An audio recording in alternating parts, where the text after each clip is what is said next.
స్వామీజీ అప్పుడెప్పుడో అర్జునుడు బోధించిన గీత ఈ ఆధునిక యుగంలో అవసరం అంటారా? అప్పుడు అంటే దగ్గర దగ్గర 5600 సంవత్సరముల క్రితము అర్జునుడికి బోధించినటువంటి భగవద్గీత ఇప్పుడు సమాజంలో ఎలా పనికొస్తుంది? ఎందుకంటే స్వామీజీ, ఇప్పుడు మనకు కొత్త సాఫ్ట్‌వేర్ వెర్షన్ వస్తుంది.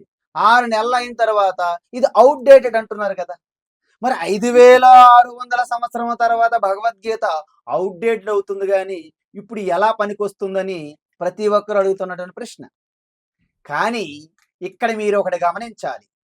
భగవద్గీత అనేది సుప్రీం విజ్డమ్ అంటే పరావిద్య. మరి భగవద్గీత అంటే సెల్ఫ్ నాలెడ్జ్, ఆత్మతత్వము. అది ఇమ్మోర్టల్ అంటారు. అంటే అమృతత్వం. దానికి మరణ ధర్మము లేదు. మరి మిగతా జ్ఞానాలు ఏమిటి స్వామీజీ? ఆత్మ విద్య, బ్రహ్మ విద్య కాకుండా ఎటువంటి జ్ఞానములైనా అంటే ఏంటి? కెమిస్ట్రీ, ఫిజిక్స్, ఎటువంటి వ్యాకరణము, ఎటువంటి మీమాంసలు, ఏ ఏ గంధర్వ విద్య, గరుడి విద్య, అనేక విద్యలు, ఎన్ని రకముల విద్యలు ఉన్నప్పటికీ అవి దేశకాల పరిస్థితులకు అనుగుణంగా మారుతూ ఉంటాయి. కానీ మనం ముందే చెప్పాము, ఏదైతే తన ధర్మాన్ని విడిచిపెట్టకుండా శాశ్వతంగా ఉంటుందో దానిని సనాతన ధర్మం అంటారు. అలాంటి సనాతన ధర్మం యొక్క తత్వమే ఆత్మతత్వము. ఆత్మ అనేది పుట్టుక లేదు, మరణము లేదు. నజాయతే నమ్రియతే. అయితే మీరు బల్బు ఫిలమెంట్ ఎగిరిపోయిన తర్వాత బల్బు తీసేస్తాం. అంత మాత్రాన ఈ గదిలో కరెంటు లేదని కాదు. కరెంట్ ఉన్నప్పటికీ అది ప్రకటన కావడం లేదు. ఎందుకు? బల్బు ఫిలమెంట్ అనేది లేదు. అదే విధంగా ఈ యొక్క యావత్ సృష్టిలో ఈ శరీరాలు అనేవి ఒక బుడగల్లాగా వస్తున్నాయి, కలిసిపోతున్నాయి. కేవలం శరీరం అనేది వస్త్రముతో సమానమని గీతలో చెప్పారు. వాసాంసి జీర్ణాన్ని యథావిహాయ నవాని గృహ్ణాతి నరోపరాని. అంటే ఏంటి? ఎలాగైతే చిరిగినటువంటి వస్త్రం మనం తీసి పడేసి నూతన వస్త్రములు ఎలాగైతే ధరిస్తామో అదే విధంగా శరీరం వస్తుంది, పోతుంది.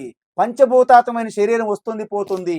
నాకు పుట్టుక లేదు, మరణము లేదు. నేను సాక్షిభూతంగా ఉన్నాను అనే ఆత్మజ్ఞాన తత్వాన్ని బోధించే భగవద్గీతకి పుట్టుక లేదు, మరణము లేదు.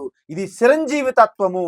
కాబట్టి ఆ భగవద్గీత అర్జునుడికే కాదు, అర్జునుడికి బోధించినప్పటికీ ఆ జ్ఞానము అంతకు ముందే ఉన్నది సనాతనంగా.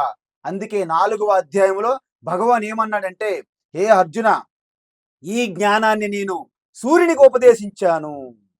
సూర్యుడు మనువుకు ఉపదేశించారు, మనువు ఇక్ష్వాకు ఉపదేశించారు. అదేవిధంగా పరంపరంగా వస్తూ మధ్యలో దీన్ని కొంతమంది ఎటువంటి శ్రద్ధాభక్తి లేకుండా దీనికి ప్రాముఖ్యత ఇవ్వకపోవడం వలన మళ్ళీ అదే జ్ఞానాన్ని పునరుద్ధరించడానికి నీకు బోధిస్తున్నాను అని చెప్పారు. అప్పుడు అర్జునుడి సందేహం వచ్చింది. కృష్ణ, నువ్వు నాతో పాటే పుట్టావు, నీవు సూర్యుడు అనాదిగా ఉన్నాడు, సూర్యుడికి ఎలా బోధించావు? అప్పుడు శ్రీకృష్ణ పరమాత్మ అన్నాడు, అర్జున, నేను సనాతనమైనటువంటి చైతన్య స్వరూపాన్ని. ఈ శరీరానికి నేను పరిమితం కాదు. ఈ బ్రహ్మాండం అంతా నాలోనే ఉద్భవించింది. నేను ఈశ్వరునిగా ఈ భూమి మీదకి వచ్చాను. ఎందుకు? ఈ భూమి మీద ధర్మం ఎవరైతే దాన్ని అతిక్రమించి ఉల్లంఘనం చేసి హాని కలిగిస్తున్నారో వాళ్ళకి సెటరైట్ చేయడానికి వచ్చాను.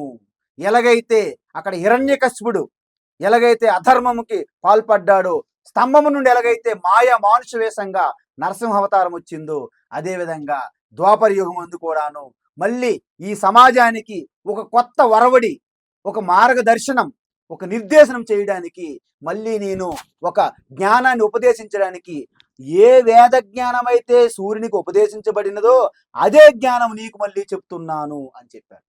అందువలన భగవద్గీత అనేది కేవలము అది ఒక అర్జునుడు చెప్పాడు కదా, ఇప్పుడు దాని అవుట్డేటెడ్ అంటే అవదు. ఎందుకు? మరి మన తాతన్నాడు భోజనం చేశారు కదా, ఇప్పుడు అవుట్డేటెడ్ కదా అని మనం భోజనం మానేసి మనం గాలి నీరు తాగి ఉండలేము కదా. ఎలాగైతే భోజనం ఎలాగైతే మారదో, మనం అప్పుడు గాలి పీల్చుకున్నారు కదా మన మన పూర్వీకులు 6000 10,000 సంవత్సరాలు. మనకు ఇప్పుడు ఎందుకు గాలి అంటే, మొన్న కరోనా టైంలో చూశారు, మీకు గాలి అంత అవసరం, ఆక్సిజన్ అంత అవసరము. కాబట్టి భగవద్గీత తత్వం అనేది మన నిత్య జీవితంలో ఒక నీరు, గాలి, ఆహారం ఎలాగైతే అవసరమో, ఈ సృష్టి ఉన్నంత వరకు, ఈ సృష్టి అంతమయ్యే వరకు, మళ్ళీ సృష్టి వచ్చి మళ్ళీ అంతమయ్యే వరకు ప్రతి సృష్టి యందు భగవద్గీత తత్వం అనేది ప్రకటమవుతూనే ఉన్నది. దానినే వేదములు అంటారు.